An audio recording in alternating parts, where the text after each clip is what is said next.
Well, hi, everyone. Welcome to Tech Down Over, the show about tech, video, photo, audio, professional stuff, all the good stuff that we all want, sometimes can afford, and many times can't. I am joined today by our co-host and good friend, our friend down under, Geoff Blanchard. Hey, Geoff, how you doing? Good, thank you, Rick. I think I was just discussing before about you just said about buying all the equipment. Yeah. And I was just saying now with the way our dollar is, it's all of a sudden become 35% dearer for me. So. I know. When you gave me the price of some of the stuff you have to pay for, I just went, oh, my gosh. That's quite a bit more. That is quite a bit more. Well, let's put our intro, and that will cheer you up, and then we will get back to our own money misery. Here we go.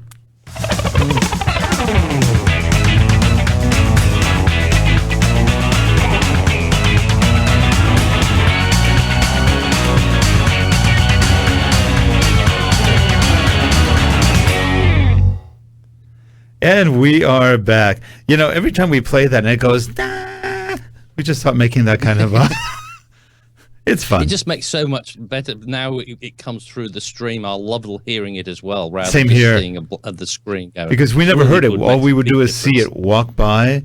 And I'm even getting used to hearing ourselves with that slight echo. Oh, okay. It takes a while, but I'm getting used to it. Every so It's often, just a as I'm slight one. talking, I go, who is that? Oh, right, it's me. So I'm hearing voices. It sounds similar to me. What am I telling myself to do? Well, anyway, today is the day when we're going to talk about video stuff, right? I mean, we should talk video. Definitely. We have our jungle drums. Actually, no, this is our battle drums. They can come help us as we talk. You know, I've been looking for... You're seeing the Aperture Lightstone. The what? Sorry, I'm just doing a voiceover to the sound. And you're seeing the Aperture Lightstorm LS1.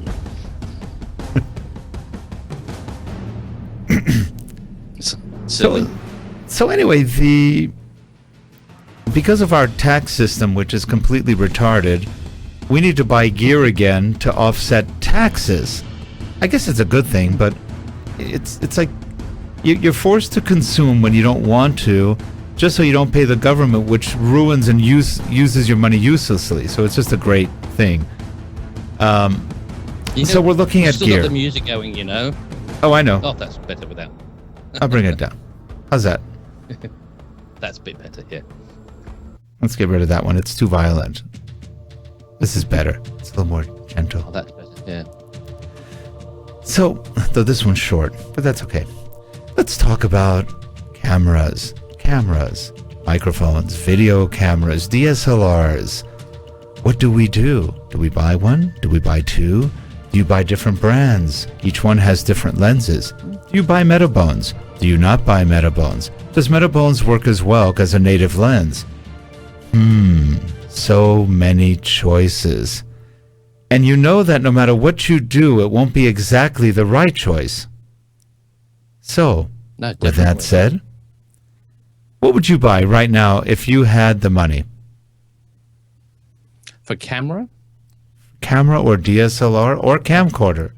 What would Geoff Blanchard buy? Well, if I had the money and had more money to waste than anything, I'd probably get a Canon C500. Ooh, the 500. Yep, with one of their movie lenses, it costs $45,000. One of the starting lenses. 45,000? Really? 45,000? Does it film the movie for you? No, but I think it's still cheaper than the $100,000 machines that they used to have to pay for it. That's true. But I mean, that's what you said, if you had the money. But in real world, for just having the money in our sort of world, I would love the C100 because that does the same sort of thing. But also, I've got the C24 to 105 lens, and you can buy the other lenses that will go on that.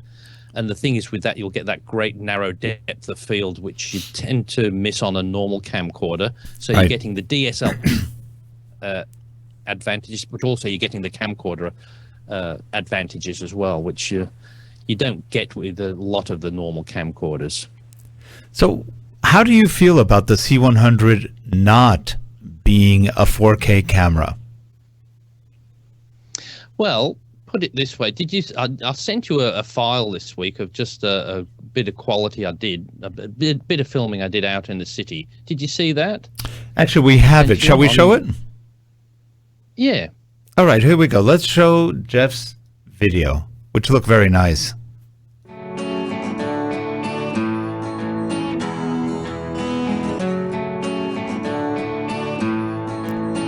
And this is Melbourne. Yeah.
All right, so I'm curious. I have some theories of what you shot that in. Now, Yeah. do you have any theories? I suspect it may have been a GoPro, or it may have been your 60D. Yeah, no. So what did you shoot that in? That was the Galaxy Note 4. That's your Note 4. That's the reason. That's why the reason I did that, because I thought we was all talking about 4K and how great we can't deal without it, and I just did that and I thought that looks such a good quality. I thought, yeah, and every single thing on that. There was one shot where I was panning. It was a bit blown out because I could see in the shadow. You could see me filming with the phone, the shadow. Right. So I didn't want to give it away. So I expanded it, but it looked a bit fuzzy. But now the only thing I noticed is that the panning was a little jerky in terms of it. That's that's why I thought it might have been something like an older 60D or possibly a GoPro, because it doesn't have that smoothness of the 4K of that on the Panasonics, like the FZ1000 or the HCX. So I was going, what is that? And I didn't know if that was an effect or if that's how it shot. That's because with the phone, with their stabilization, it's sort of like a bit fluid and it wobbles a bit. So when you like I did that bit of a time lapse, that was just with the normal in thing and the camera. Yes, it wobbles a bit. So I did a still shot at the end, and it wobbled because that's what it was in, and that's the stabilization. But that's the only problem. But I shot that to see. I was so impressed with that, and I thought, well, that's just the normal HD on the phone. And you get on a C100, you're getting a better quality, but as I said, for most of our shooting, we don't need the 4K. No. We're still going to get an impressive one. But like we said during the week, if we were in the business of where we do hundreds of interviews and you've just got doing yourself, you're filming the two people there and you can zoom in on separate ones, yes, that might be the case. But whenever me or you, if we do that, we've got 2 or 3 cameras. We can have 2 cameras, 1 camera on each person, and it's cheaper to do that than all the extra work in post if you've got 2 cameras just to do that. So, but that's what I would get with my C100. I'm still in love with that. It's a nice camera, and I have that internal argument with myself all the time. I like 4K, not so much because it's 4K, but because you retain so much more of the quality and color. On the other hand, the C100, which is odd, shoots 4K, but it down converts it internally into a very nice 1080p. Do you know if in the HDMI output you can get 4K? I'm not too sure. I don't think you can do.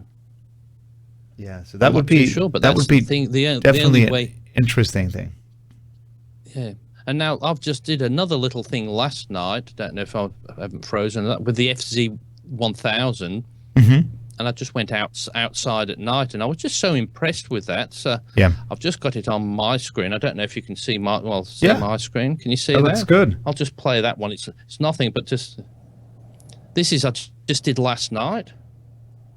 And I thought that was so impressive with just the normal street lights. Yeah, but it looks nice. I thought it came out quite excellent. And that's just where mum's retirement place where I've got. But look at that flag. That's actually pretty good for nighttime. Just a street light. And this and the FZ1000, and I was just so impressed with it. And by the way, if you're watching, he's going through Skype 7,000 miles away. So it's probably much smoother on his end. Yeah. That's pretty good. That's what. And I just thought that was so fantastic. And I thought, you know what gave me the challenge to do that? Well, you put me onto that Norwegian fellow, Andiox. Is it Andiox? Yeah, Andiox. And Anders and Yax, something like that? His friend, I'll tell you what, I've been hooked on watching that channel. Aren't they good? And it's just so entertaining as well. I just love that one where they're just filming, and then he says, "Didn't you see that? What are you talking about?" And in the end, there's somebody. It's quite good. And when they go into the lights and the filming in this, and they run into themselves. Right. And they get us. But they're very pleasant. I'm trying to figure out where they're from. They may be. Norway. I mean, Anders is kind of a Swedish, Norwegian, Danish name, but they don't quite look Swedish or Scandinavian. No, Norway. They are Norway. Yeah, because it says 2 Norwegian fellows. That's on the channel. Okay, they do a great job. So that. Oh, they do a fantastic job, and it just seems to them, it comes natural to them, because I know they probably take a lot of time and work doing it, but it's a lot of that things you can see he does it in one particular take, so he knows what he's talking about. That's the thing. He certainly knows his stuff, and God, he must be all of about 20, what's it, about 25 or something, if he's that. So. Okay. They do nice work, and they seem very pleasant as people. So we're talking about a podcast called, a channel called AndyX, ANDYAX, AndyX. And they do a lot of video tutorials on how to use lighting better, how to compose better, comparisons between cameras. Very nice job. And also, he had a good one that I was interested in. He went also to IBC in Amsterdam, which was on the other week, which is sort of the European version of NAB. And he did such a good 8-minute roundup of that. So you should have a look at that if you're interested. I haven't seen that one yet. It was just, if you look on his channel, but it's just a recent one from IBC. But he went racing off to the Aperture stand, and that's one we're talking about today, I think, as well. He was highlighting on one of his shows the Aperture Lightstorm LS1. Which let's take a look at. Let's take a look at that. We have some pictures or a video. I'm not sure. Pictures. So this is the. Is that the Lightstorm or? No, what that one is. That's the Amaron. one that's there that I've liked. It's the Amaron, but it's it's got the Aperture Amaron HR 672 for about $600. But what that is, that's got that plus also two other lights on it with two spots, and you get for $9.99. And I thought that's in even Australian dollars, so you'd probably get it for about $6.99 there. Yeah. And what that has with it, it has the central one, the two side ones, but you also have, it comes with the 6 batteries as well. So I thought that's pretty good. Great with that.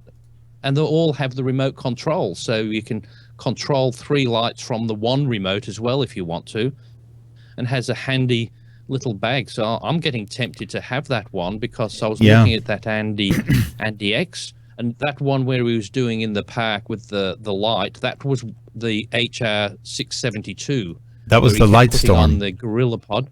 No, that was the Lightstorm. Was the one he did inside. The one he did in the bush was the smaller one, the more portable one. That's what really impressed me. It wasn't as big as the other one. So I thought, gee, that was good. He had the Lightstorm in the, what did he said in his?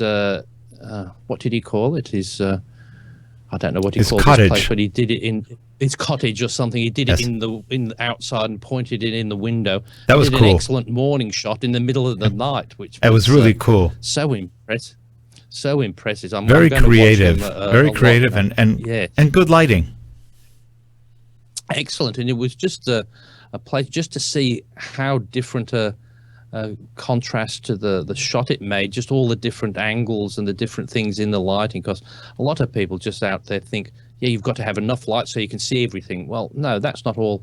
You can have lots of shadows, but it all depends with the look that you do want. You want some of the features on the face, but you don't want them to be lit up like a vampire, because sometimes people get so that well lit. Now here's a video I shot just last night with GH4, and we'll talk more about the GH4 shortly.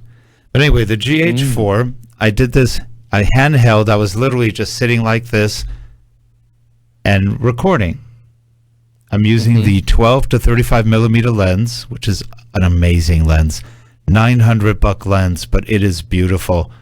And it has an f2.8 aperture from beginning to end. So as you zoom in, and you can zoom it never changes your exposure, which is beautiful. That's why it's $900. I think it has 9 or 11 elements in it. It's just great. These are Panasonic lenses. I believe they may be made by Leica. Not sure. I know they make some of their lenses. Yeah, but anyway, here's the Panasonics that may be. I'm sorry? Yes, they do some of the Panasonic lenses, the Leica. So here's something I shot. I shot it by hand, and then I went into Sony Catalyst Prepare 2, and then Catalyst Edit. So I prepared it where I adjusted some colors. I did a little bit of color grading, and then I just fixed my sound a bit in Edit, and it came out. It went from 320 megabytes to 18. So here's a look at it. Hello, I'm Rick Zanotti, and this is a quick test. I have a light source now, a 300 LED light at low intensity right now. My monitor, and I am holding a GH4 by hand. The GH4 is only maybe about a foot and a half from my face.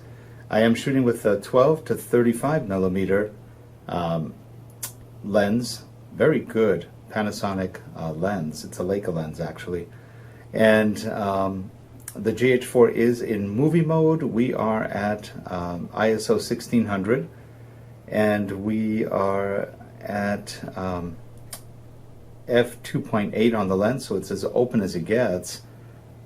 And that's about it. I'm not sure what our shutter speed is. I think we're at 1/60th of a second. Shooting in 4K. We should be in Cinelike V. So anyway, sorry about that. That was actually running off of our server, not local. That's why it was sort of jerky. Yeah. It was very smooth in the actual one. And if you notice, the colors are not bad. I popped out of the background. When you record in Cinelike V, it's flat. It's a flat profile. Yeah. So by just doing a little bit of color correction, a little bit of contrast, a little bit of lowering brightness, adding a bit of shadows, you get a much better look. And that was done just with this lens and Cinelike V in 3840 ultra high def. Oh. And it just does a very good job. And that was the camera mic. I didn't use any other mic. I was just pretty close. So that's not too bad, is it? It's not too bad. If you're close, it's actually not that bad. As soon as you get about 4 or 5 feet away, forget it. It's over. But you'll get some ambient sounds, and that's okay. But you really need a mic to sound good. I was just a quick and dirty because I was testing color grading in Sony Catalyst Prepare 2, and it does a nice job. I like Catalyst a lot. In fact, when the next version comes out, they'll have a lot more of the typical NLE features. So I do think this is going to replace Vegas at one point, and I will be right at the front door waiting for it.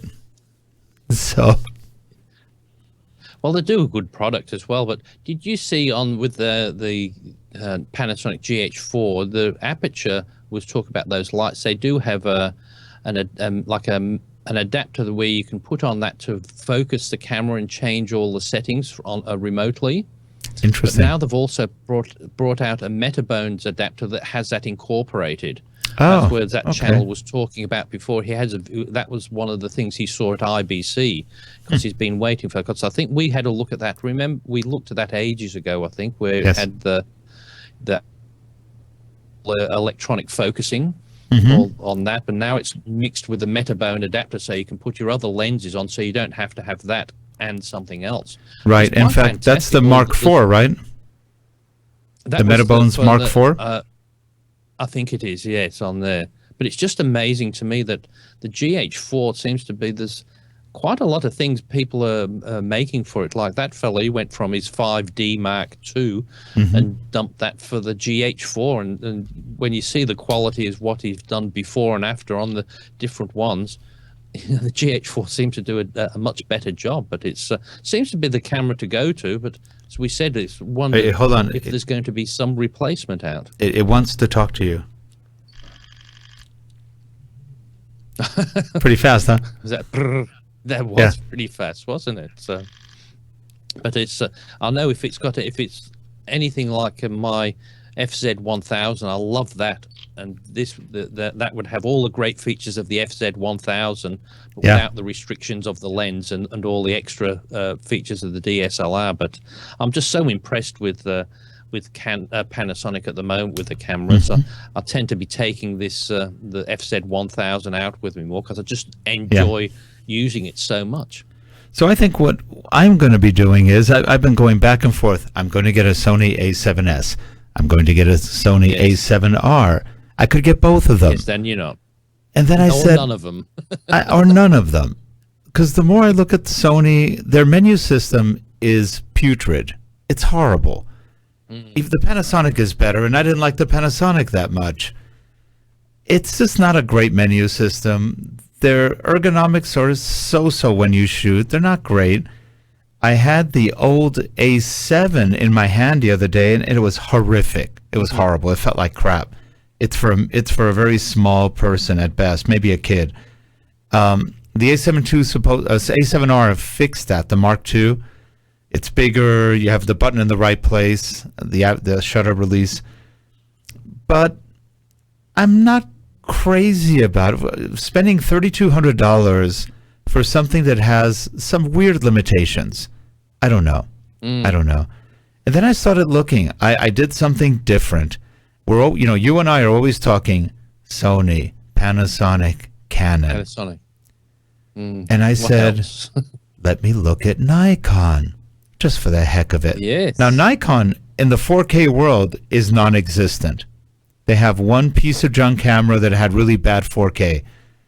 So you go, are they not caring? Maybe.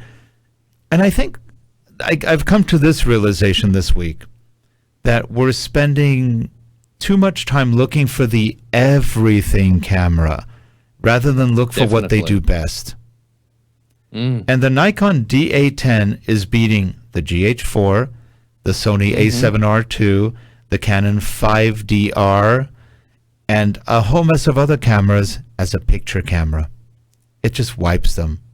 It's sad. They really do a great job. In the video arena, they do beautiful 1080p, which is nice. It actually looks very good. But they don't do 4K. And I said, do I care? Do you care, Geoff? Probably. Yeah, well, I just said a friend of mine's got the predecessor to that, the D800. And, he said the other way, oh, does it do video? Yeah. Like they said, people who buy that, they don't even care because you buy it as it's the perfect still camera. It does have and the video. D800 didn't have great reviews. The D800E was a little better, but the D810 all of a sudden it's really good. And what's fascinating with Nikon, they have the D4S. The D4S is only 16 megapixels.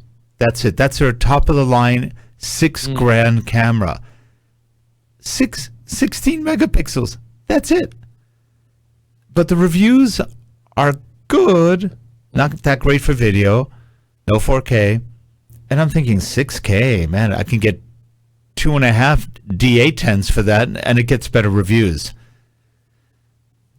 Canon 5D Mark III, 5DR, 5DS, or whatever, and the 1DS, the reviews are not that good.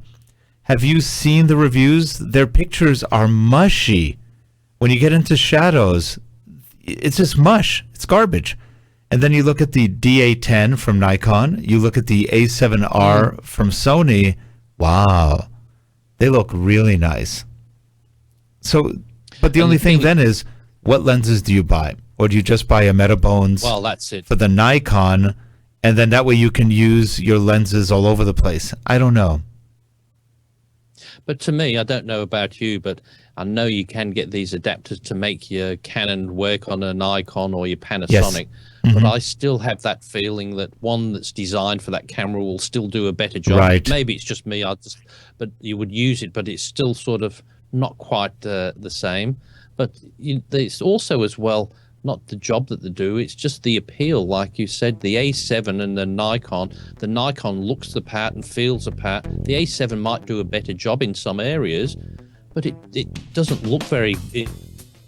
Yeah, that's true. It's just the quality of that either. So, and that's half the battle is, and like I said, the Nikon does look excellent, but the one thing's they don't have any articulating screens, do they? I know. That's one of the things.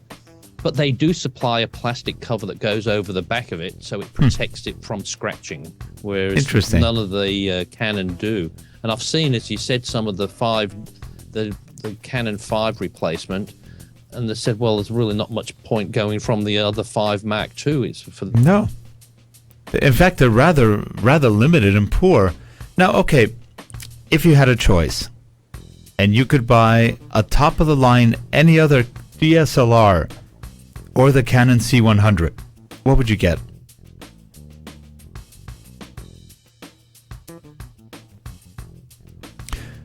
That question was really bad. He just escaped. He couldn't deal with it. He's just gone. He's trying to come back, though. It's the first time I've asked a question and somebody left. Well, what do you think? All right, let's see if we can get him back on. We'll put some music on for you in the meantime while we're waiting.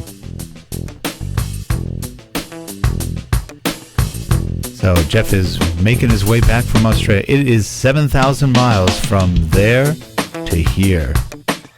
That's a ways. He is making his way back. And that's Clark walking behind me. We were having problems earlier getting to Australia, and they gave him some time, but they didn't let him continue, it looks like. Let's see if we can get him back in there. We have an interdimensional background here. We can get people coming and going right through the rift. It's pretty cool.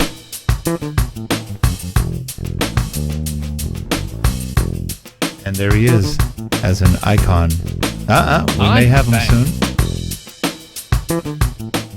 Oh, we just had a little music interlude, and you're back. I told you the Canon police are watching my feed. I think so. As soon as I mention the word something other than Canon, it seems to shut me off. I did not hear your answer. So the question again was, because it got disconnected, if you had the money, or assuming you have the money, and you can buy a Canon C100 or any one of the other manufacturers' top-of-the-line DSLRs, what would you do? I would probably go for I would give the Nikon a try, the 810. Wow. Okay, then that surprised me. But then that's only if I have the money, because otherwise I would go for I want to get a full frame camera. Yes. But that's the only thing that frightens me is the ecosystem. And if I stick with Canon, I know that gives me for the DSLR and also the C100. And I can still live with that, and it's not a like a second choice. They're equally as good. I like the Panasonic, the Canon, and the Nikon, but it's just more so I don't want to go into another set of lenses. Right. That's the problem. And I was looking at the wrong shot. Oh, sorry about that. That's all my friends in that other shot. There we go.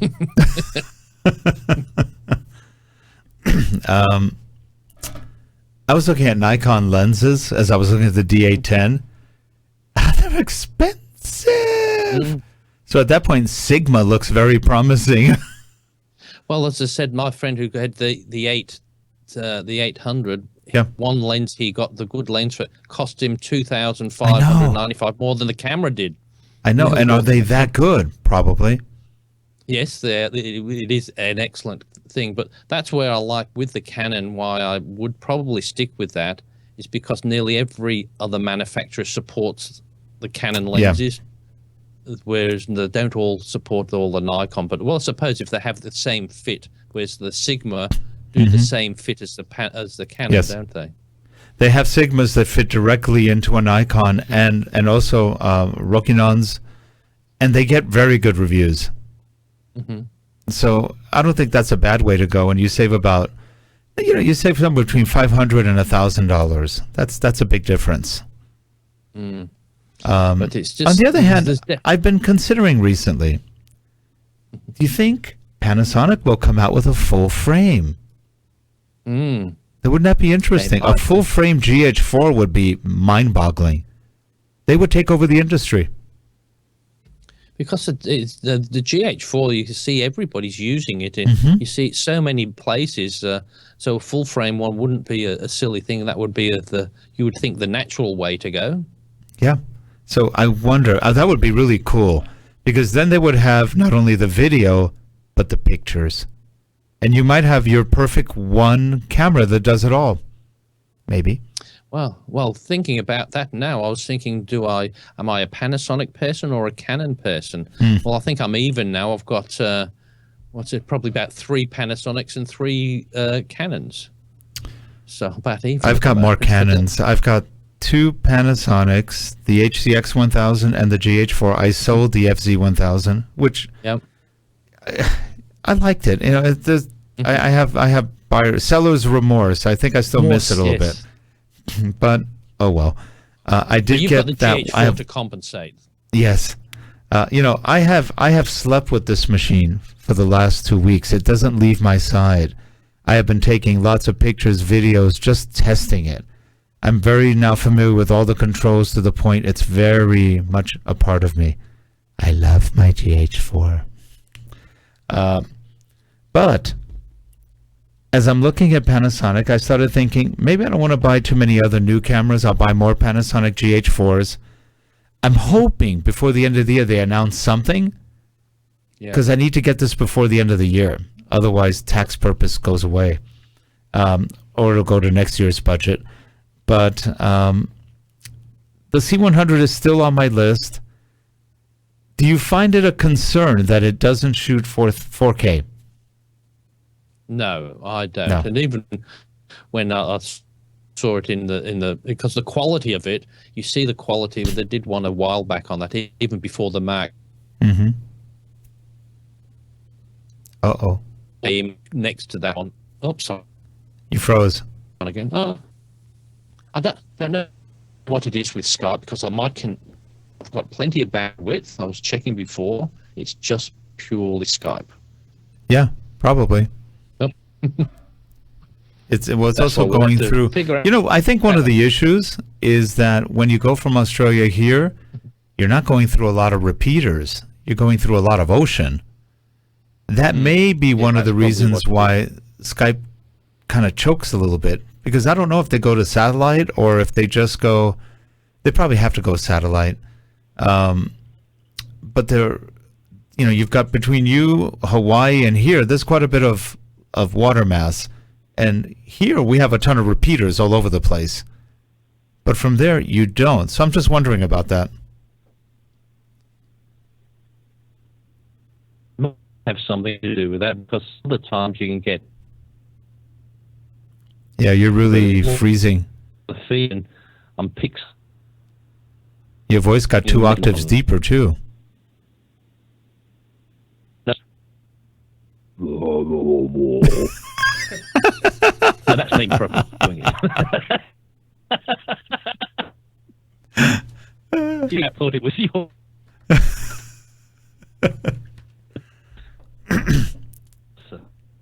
So anyway, so that is our eternal. Very good with all the interruptions. So that's our eternal conundrum. What do we go with? What do we buy? I'm pretty sure I will buy more Panasonic because I like them and we want to do more run and shoot type jobs, and the Panasonic is great for that. Their 4K is very good. And they say it's not a low light camera, but with the right lens, with the right settings, you can get pretty good low light. It may not be cinematic, the best on earth, but most corporate video doesn't require that. And people forget. I always laugh when I watch the podcast because, come on, how many people really need that level of detail? Very few. I mean, we're not studios. Studios spend a lot more money and they can do whatever they want. But, I mean, we all want good cameras, but we don't need the best low light, the best this. All of these are very functional. And that's what I'm saying. This camera, I've got 2 lenses for this one right now. The 12 to 35 millimeter, which is beautiful, with a fixed f2.8 aperture, and I've got a prime lens, the 15 millimeter f2.8. No, I'm sorry, f1.7, and that thing's amazing. It has such a wide angle. It's an anamorphic lens, has a very large angle, and it just shoots beautifully. But this thing at 12 to 35, which is an effective 24 to about 70 millimeter lens, beautiful.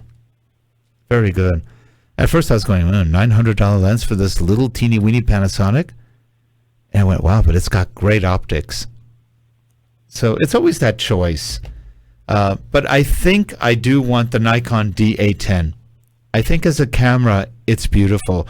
And did you notice that on the higher end cameras, when you shoot, you can set up things so that when you hit the shutter, you have before curtain, after curtain. So before you hit the button, it waits 1 to 3 seconds or whatever you want, and then it takes a picture so you're not shaking. Those are nice little touches. Very nice touches. But then you realize that you're breaking up. changing religions are like Christianity to Judaism. I said, it's Jeff, you're breaking up totally. Canon. You might want to say that again. You broke up.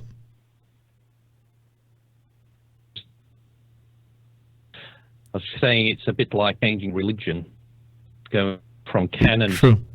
Oh. But it's never done. That's usually the what people say. Okay, you are freezing big time. Do we have any other things to talk about? Well, being that Skype is not cooperating, I say, what time is it? How long have we been on? Oh, we've been on almost an hour. Yes. So I guess we've done pretty well considering. So, Geoff, as always, it's a pleasure. And this talk will continue because there's still choices to be made and decisions that need to be implemented and regrets that have to be lived through. So, what camera do we get? What lenses do we get? What do we get? What do we do? Anyway. Yes. For all of you people watching on YouTube, please subscribe and give us your feedback. We love hearing from you. Geoff, we will see you next time. And thank you for watching Tech Down Over. Signing off. Bye-bye. Bye for now.